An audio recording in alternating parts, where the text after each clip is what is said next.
Advocate കൃഷ്ണരാജിന്റെ ഇന്നത്തെ പോസ്റ്റാണിത് ഫേസ്ബുക്കിൽ. ഇസ്ലാമിലെ 4 കെട്ട്, മൂപ്പറ വിഷയമൊക്കെ ഇപ്പൊ ഇസ്ലാമാണ്. ഇസ്ലാം മതത്തിൽ 4 കെട്ട് വരെ അനുവദനീയമാണ്. അപ്പൊ 4 വരെ പാടുള്ളൂ എന്ന് ആര് സമ്മതിച്ചു? നമ്മളെ കൃഷ്ണരാജ് സമ്മതിച്ചു. 4ന്റെ അപ്പുറം പാടില്ല. അപ്പൊ ബ്രാഹ്മണ മതത്തിൽ എത്ര കെട്ട് വരെ അനുവദനീയമാണ് കൃഷ്ണരാജ്? അതവിടെ വെക്കട്ടെ, അത് നമുക്ക് പരിശോധിക്കാം, ഇപ്പം തന്നെ പരിശോധിക്കാം.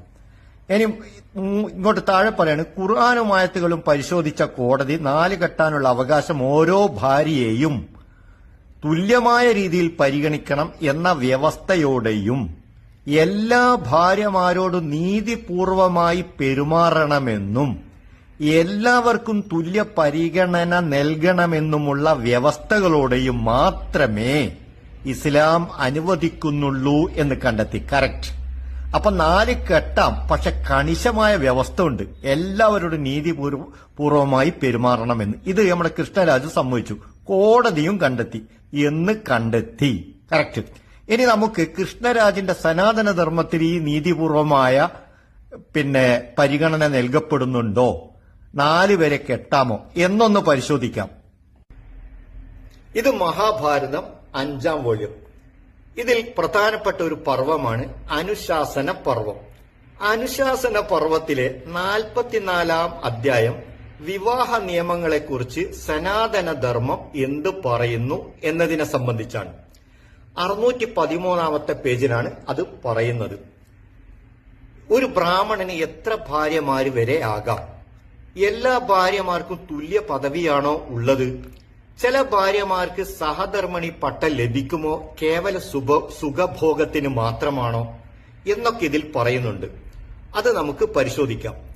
ഞാൻ വായിക്കുന്നതിന് മുമ്പ് ഒരു കാര്യം കൃഷ്ണരാജിനോട് പറയാം. വർഗീയത, വിദ്വേഷം പോലുള്ള പ്രചരിപ്പിക്കുന്നതിൽ നിങ്ങൾ വിജയിച്ചിരിക്കുന്നു. അതേസമയത്ത് വിജ്ഞാനം, ബുദ്ധി, യുക്തി, സത്യം, ധർമ്മം എന്നിവയുടെ കാര്യത്തിൽ നിങ്ങളെ ഞങ്ങൾ മുട്ടുകുത്തിക്കുക തന്നെ ചെയ്യും. ഇനി ഞാൻ വിഷയത്തിലേക്ക് വരാം, നമുക്ക് വായിക്കാം. വിപ്രന് 3 ഭാര്യമാരാകാം. എത്ര ഭാര്യമാര്? 3 ഭാര്യമാരാകാം. ക്ഷത്രിയന് 2 ഭാര്യമാരാകാം. വൈശ്യന് സ്വന്തം ജാതിയിൽ നിന്ന് 1 ഭാര്യ മാത്രമാകാം. സന്താനങ്ങൾക്കെല്ലാം തുല്യമായ നിലയാണ് ഉള്ളത്. ഒരു ബ്രാഹ്മണന് ഒരു ബ്രാഹ്മണ പുരുഷന് ബ്രാഹ്മണ, ക്ഷത്രിയ, വൈശ്യകളായ 3 ഭാര്യമാർ 3 ജാതിയിൽ നിന്നും ഉണ്ടെങ്കിൽ അതിൽ ബ്രാഹ്മണ സ്ത്രീയായിരിക്കും പ്രധാന ഭാര്യ. മറ്റ് 2 ഭാര്യമാർക്ക് അത്ര പ്രാധാന്യം ഉണ്ടാവുകയില്ല. അപ്പോ നീതിയാണോ മിസ്റ്റർ കൃഷ്ണരാജ് ഇത്? ഇനി അടുത്തത് വായിക്കാം. അവളാണല്ലോ സ്വന്തം ജാതിയിൽപ്പെട്ടവൾ. അതുപോലെ ക്ഷത്രിയന്റെ പ്രധാന ഭാര്യ ക്ഷത്രിയ സ്ത്രീയായിരിക്കും. ബ്രാഹ്മണിയായ ക്ഷത്രിയ ഭാര്യക്ക് പ്രാധാന്യമില്ല. ബ്രാഹ്മണനും ക്ഷത്രിയനും വൈശ്യനും ഇങ്ങനെ 3 ഉയർന്ന ജാതിക്കാർക്കും ശൂദ്ര സ്ത്രീകളെ വിവാഹം ചെയ്യാം. ആരെ വിവാഹം ചെയ്യാം? ശൂദ്ര സ്ത്രീകളെ വിവാഹം ചെയ്യാം. അപ്പൊ 4 ഭാര്യമാരായി ബ്രാഹ്മണന്. 1 ബ്രാഹ്മണ സ്ത്രീ, ക്ഷത്രിയ സ്ത്രീ, വൈശ്യ സ്ത്രീ, ശൂദ്ര സ്ത്രീ, 4 ഭാര്യമാര് വരെ ആവാം.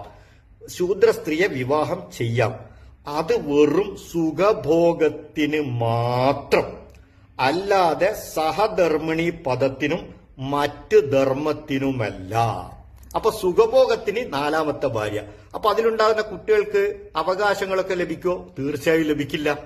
അപ്പൊ ഇത് നീതിയാണോ മിസ്റ്റർ? അപ്പൊ നിങ്ങൾ ഒരു കാര്യം സമ്മതിച്ചല്ലോ, കോടതിയും അത് കണ്ടെത്തി.